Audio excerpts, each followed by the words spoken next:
dinosaur na siya eh. May dinosaur na siya.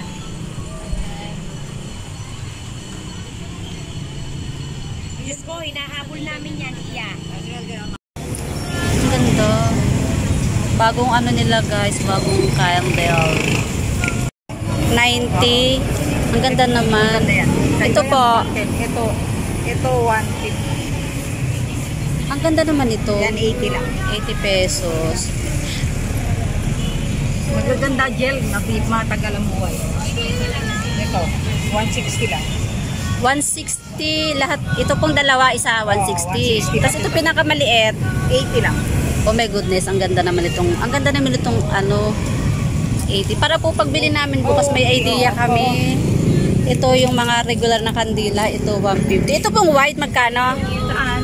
Ito po. Ayan, magkano ba yan? Wait lang ha. Parang madali po siyang 40 lang. Matunaw. 40. Tapos dito po sa malaki.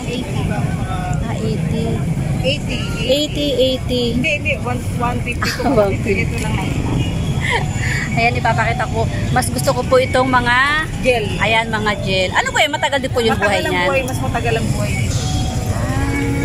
Ang ganda, ano? Ayan, matagal ang buhay niyan. Dalawang araw yan. Ayan, matagal daw yung buhay niyan.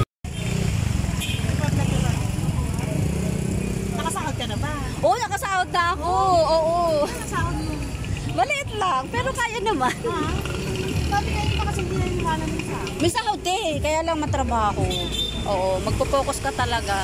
Ayan guys, si ate, suki ko sa sa bibingka. Ate, kaway ka naman sa vlog ko. Ayan, naghanap ako ng bibingka tsaka ng puto bongbong dito sa may plaza. So, sa pa pala, baka next week pa. Ayan, nakita ko si ate nagtitin siya ng mga kandila. Ayan ate, welcome ulit sa aking vlog. Nakasahod na ako, nakadalawang sahod na ako. So, magpapangatlo na ako na sahod. Tsaga-tsaga lang din na rin. May kandila din si ate, ang dami. Ang lalaki ng kandila.